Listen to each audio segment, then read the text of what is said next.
पवित्र संघ हुलहुलिर निनादित समय आज श्रावणर स्वागतम आमମାନଙ୍କ ଗଣରେ ଆମ ପାଖରେ ମଣି ସାଙ୍ଗରେ ଆମର ମୁଖ୍ୟ ଅତିଥି ନିତ୍ୟାନନ୍ଦ ଗଣ୍ଡ ମହାଶୟ ତାଙ୍କ ସହିତ ଆମମାନଙ୍କ ଗଣରେ ଆଜି ସୁନ୍ଦର କାର୍ଯ୍ୟକ୍ରମକୁ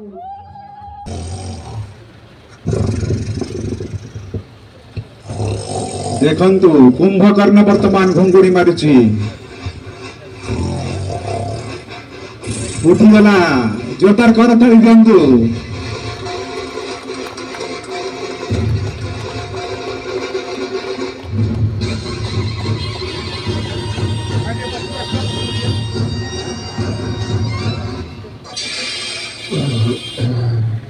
कुंभकर्ण को उठाने की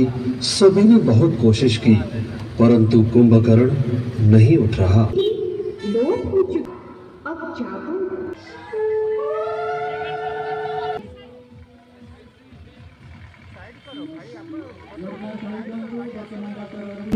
तेरा भौणी मैंने टाइम पाछड़ी नहीं चलते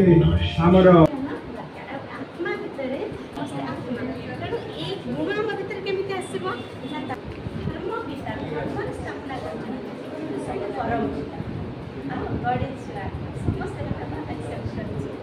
वर्णचक्र जल भी चक्र आकार परिवर्तन समय चक्र आकार परिवर्तन जुग भी सेमती चक्र आकार परिवर्तन आम जाने सत्य त्रेता द्वापर कली कली चलती सत्य थिला निश्चित दरकार ठीक से भाई जागरूक करने चारोटी हेल्थ पाए संपूर्ण तेणु जमती कर्म करे सेमती फल पाए धान पुणी के धान ही काटा पैसा दान दे पुण्य कर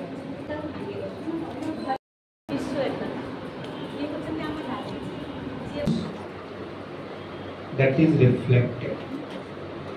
यही रही नहीं रहिबे नाइटी भोरंग भूमि तले सर्वे निज निज अभिनय सारी बाहुड़े काल बड़े आमे जहाँ भी आज ये रंगमंच आसि अभिनय कला भली आमे किछि कार्य एमती महत् कार्य करी जिबा जहाँकि सबुदिन समाज हमको मने पकाए लक्ष्मी नारायण हमारे भविष्य स्वरूप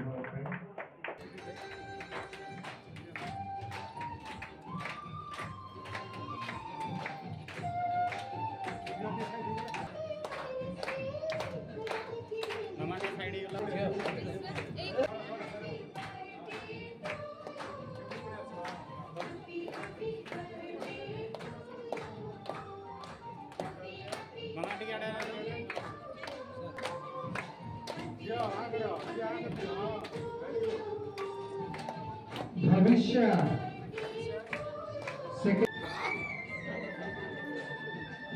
देखो आज प्रजापति ब्रह्मकुमारी ऐश्वर्य विद्यालय तरफ आज निशा मुक्त अभियान आज एक रथर शुभारंभ करा जायछि। ये समस्त को सचेतन कर ओडिशा सारा बुलिबो केमती लोक केमती निशा मुक्त अभियान समस्ते सामिल हेबे एवं निशा पान करने द्वारा कौन क्षति हुए ए विषय समस्ते अवगत हेबे एवं निशा निवारण हेले गोटे सुस्थ समाज सुस्थ ओडिशा गठन हो पारे। तेणु एमती एक महत् कार्य आज ये अनुष्ठान आज करिछि निश्चय आमे ताकू स्वागत करुछे आकु केमती अधिकार अधिक व्यापक केमती हबो ये काम आम समस्तंकर केमती। तेणु ये अभिनव कार्यक्रम को आमे निश्चय स्वागत। सरकार नरेंद्र मोदी जी भी ये अभियान को आरंभ करथिले आउ तांकर मन की बात कार्यक्रम रे भी से कहिथिले एवं देशर राष्ट्रपति भी प्रथम पर्याय से तांको जिल्ला रे आरो शुभारंभ करथिले। आज फेर द्वितीय पर्याय रे एभली सचेतन कार्यक्रम पुनर्बार आरंभ होइछि। आमे आशा करिबु निश्चय एथिरे आमे समस्ते आम समस्तंकर प्रयास रे सफल हो प्रयास थिले किसी सक्सेस मध्य होती मनीष चेष्टा कले सफल हुए। प्रजापिता ब्रह्मकुमारी ईश्वर विश्वविद्यालय आमर 9 नंबर सेंटर आनुकूल्य ब्रह्मा कुमारी गीता भवनी प्रचेषार आज बसटा गोटे शुभारंभ है माननीय मंत्री द्वारा स्कूल मास एजुकेशन और आदिवासी ट्राइबल मिनिस्टर द्वारा नित्यानंद गौड़ महोदय तो आम सब प्रयास कर सारा भारत वर्ष विश्व निशा मुक्त पाई आज प्रयास जारी रखिंट से निश्चित भाव में दिन ना दिन सफल हम। निशा हूँ कैंसर रोग एथिरू आम जदि मुक्ति न पाइबा ताहले आमको आम लाइफ आमर आगामी वंशधर समस्त यह क्षतिकारक हम।